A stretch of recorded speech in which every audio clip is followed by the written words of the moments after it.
Bonjour.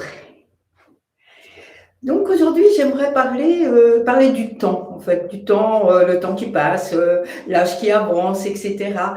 Parce que j'ai eu une discussion, avec une amie pratiquante, une amie disciple, et qu'il me semble que c'est souvent dans ces discussions très informelles comme ça, que le dharma devient vivant. Ça veut dire qu'on voit vraiment ce qu'on peut faire, avec le dharma dans notre vie quotidienne. Donc cette amie, qui est pas toute jeune, on va dire, a eu pour la première fois un problème de santé et elle me disait que elle s'était sentie très choquée par le fait de plus avoir d'énergie, de se sentir toujours fatiguée, de ne pas pouvoir marcher, enfin voilà, que tout ça, ça l'a contrariée beaucoup, que ça la faisait râler beaucoup et que tout d'un coup, en relisant les enseignements du Bouddha, elle était tombée sur cette phrase qu'elle connaissait déjà, mais elle a vraiment lu, si je peux dire. Il est dans notre nature de tomber malade, il est dans notre nature de vieillir, il est dans notre nature de mourir. Et alors, ça lui avait fait un choc, oui, parce qu'elle s'était dit, mais alors ce qui m'arrive, avoir ces problèmes de santé, être fatiguée, avoir moins d'énergie, tout ça, dans le fond, ce qui m'arrive là, c'est pas une chose extraordinaire. Et moi, je me suis dit, ben oui, c'est comme ça parce qu'on a du mal à entendre. C'est normal. Comment dire? Il y a le savoir, on peut lire ça et on le sait, entre guillemets, tout le monde sait qu'on va tomber malade, vieillir, de mourir, on le sait. Et puis, il y a le vivre vraiment à travers son corps, à travers son esprit. Et à ce moment-là, eh bien, quand les choses se produisent, on les reçoit comme ça et on les réalise en quelque sorte.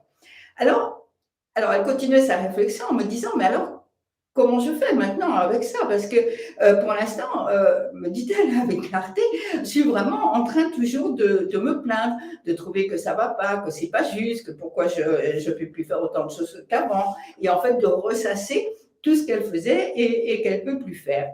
Et moi, je trouve que c'était une question vraiment importante. C'est que, bon, quel que soit l'âge qu'on a, mais bien sûr plus en avançant en âge et en vieillissant, qu'est-ce qu'on va faire de ce temps qui est devant nous, de ces années? Ça peut être une année, 2 années, 15 années, 20 années, personne ne sait. Mais qu'est-ce qu'on va faire? Est-ce qu'on va passer, alors en vieillissant, bien sûr, avec tous les problèmes qu'on peut avoir, petits et grands, est-ce qu'on va passer ces années-là à se plaindre, en fait? Est-ce qu'on va passer ces années-là à se rendre soi-même extrêmement malheureux? Parce que je pensais, oh ben c'est merveilleux, si on a envie de se rendre malheureux, là, on a une mine de plaintes devant nous, et le matin quand je me lève, et après quand je marche, et après ce que je ne peux pas faire, etc. Je me disais, c'est vraiment incroyable la façon dont on pourrait se rendre malheureux, mais est-ce que c'est intéressant de vivre comme ça? C'est ça la question que je veux poser. Et c'est comme Dukkha, vous voyez, Dukkha, on le lit, on le comprend, enfin, dans le meilleur des cas, on lit, on relit les 89 vérités, on comprend que notre vie est tissée avec Dukkha, qu'on peut sortir de Dukkha, bien sûr, mais qu'au départ, notre vie est pleine de Dukkha. Mais moi, je crois que d'une certaine façon, on n'y croit pas. D'une certaine façon, ce qu'on croit vraiment, c'est qu'au fond, notre vie, elle devrait être, je ne dis pas parfaite et lisse, mais quand même vraiment confortable. Et que Dukkha arrive, comme était arrivé pour cet ami, le fait d'être un peu malade, d'être plus âgé et tout ça, arrive comme un choc, une surprise. Et moi, je crois que bon, alors là, je digresse un petit peu, mais je crois que ça, c'est vraiment une idée très occidentale du bonheur comme un dû. Vous voyez, quelque chose qui, bien sûr, j'imagine bien qu'à travers le temps, les époques et tout ça, tout le monde avait envie d'être heureux plutôt que malheureux, mais je crois que cet accent qui est mis sur le bonheur qu'on doit vivre, c'est typique de notre culture. Et ça me fait rire parce que je trouve que ça nous laisse un petit peu immature en fait. Je me souviens que Joko Beck, dans un texte que j'avais présenté, disait qu'on voulait juste, qu'on voulait pas changer profondément, qu'on voulait juste être repeint comme on repeint une voiture, hein, et qu'il y avait toujours en nous cet enfant qui criait moi, je veux. Et je me dis, ben oui, on est comme ça. Au départ, il y a cette personne, bon, le plus souvent la mère, mais pas forcément cette personne qui va s'occuper de nous, dont on attend qu'elle remplisse tous nos désirs et tout ce qu'on veut.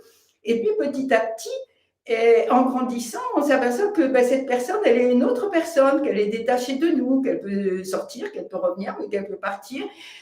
On s'aperçoit qu'elle a d'autres personnes autour d'elle et puis d'autres centres d'intérêt. Et c'est un petit peu ce choc comme ça où on peut décider que ça nous rend extrêmement malheureux et continuer à être malheureux, ou bien on peut décider quelque chose, et je parle bien de décider, on peut décider ben, que nous aussi on est une personne et qu'on peut avoir d'autres personnes, d'autres centres d'intérêt, et je dirais que c'est là pratiquement que commence ce que j'appellerais le travail d'être heureux. Et moi, je ne prends pas travail dans le sens ordinaire de quelque chose, je ne sais plus ce que c'est l'étymologie, un instrument de torture ou quelque chose, non. Je le prends, pardon, je vais respirer, je le prends dans le sens de quelque chose qu'on décide, qu'on met en place, et puis on va faire l'effort de le continuer, de le construire en quelque sorte, vous voyez. Et tomber malade et vieillir, c'est comme ça. Et c'était intéressant parce que cette amie, je ne la critique pas hein, parce que c'est quelqu'un que j'aime beaucoup, mais elle était étonnée parce qu'elle dit mais j'ai jamais vu les choses comme ça. On attend un petit peu que les choses arrivent et moi je disais mais non, c'est un travail. Ce sont des choses qui se décident, qui se mettent en place. On peut décider. Bon, alors évidemment, c'est pas merveilleux d'avoir mal partout ou d'être limité dans ses possibilités, mais on peut décider qu'on va pas se plaindre, en tout cas pas trop, disons, et qu'on ne va pas passer son temps à ressasser, à ruminer toutes les choses qu'on pouvait faire ou à être jaloux des choses que les gens font et qu'on ne peut plus faire, etc. Quoi. Et là, ce serait comme... Enfin, moi, je trouve que c'est terrible parce que c'est comme s'immobiliser soi-même dans une plainte infinie et du matin au soir, on va se bloquer dans quelque chose. Voilà. Or, les paroles du Bouddha sont claires, que ce soit pour Dukkha ou bien que ce soit, il est dans notre nature de tomber malade, il est dans notre nature de vieillir, il est dans notre nature de mourir. Donc, on peut se dire, bien oui, on peut poursuivre ces années en étant heureux. Et c'est une décision qui n'est pas facile à prendre, qui n'est pas facile à réaliser, mais qui rend la vie tellement meilleure. Donc, je sais bien qu'à ce moment-là de notre vie, comme à tous les autres moments, il y a des deuils, il y a des pertes, il y a ce monde qui est tellement gris. Mais être heureux, c'est pas se couper justement de tout ça. Moi, je trouve que c'est quand on est malheureux et quand on est replié sur soi-même et toutes ces choses qui arrivent, petites et grandes, c'est vrai, mais qu'on va ressasser. Ah, c'est terrible, je trouve. C'est comme tourner en rond dans une pièce minuscule.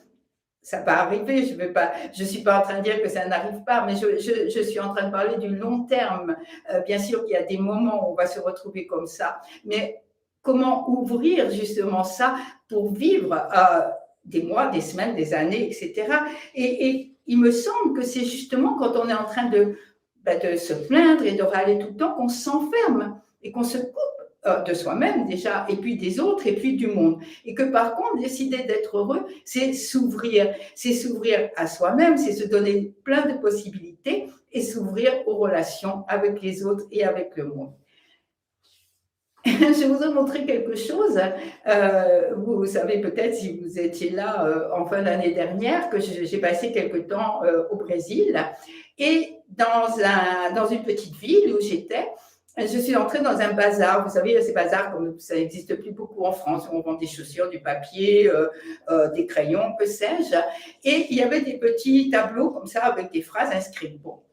En général, je suis pas très attirée par les phrases courtes comme ça qui me semblent pas toujours intéressantes, mais celle-ci était intéressante.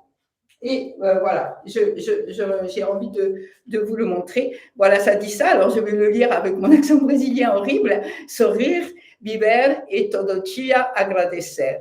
Très facile à comprendre. Sourire, vivre et chaque jour remercier. Et je me suis dit, ben voilà, j'en parlais avec cette amie, ça nous a fait rire, toutes les deux, on s'est dit, ben oui, voilà, on peut choisir chaque jour de râler, de se plaindre, ou on peut choisir chaque jour de sourire, de vivre et de remercier. Et ça a l'air simpliste, mais à mon avis, c'est pas si simple que ça. Et c'est pas facile à mettre en place. Il y aura des jours où ça va pas marcher du tout. Et puis aussi, Ça nous donne une direction, en fait, pour ces années où on va un petit peu peut-être, ou peut-être pas, mais un petit peu comme ça. Et ça va nous donner une direction, une possibilité. Ça va nous donner des moments de bonheur, ça va nous donner des moments de soleil, ça va nous donner une grâce, en fait, qui nous permettent de passer à travers tous les petits et grands problèmes qui vont se poser. Voilà. Donc, on va se rappeler, bien sûr, qu'il est dans notre nature de tomber malade, qu'il est dans notre nature de vieillir, qu'il est dans notre nature de mourir, mais que nous pouvons chaque jour sourire, vivre et remercier.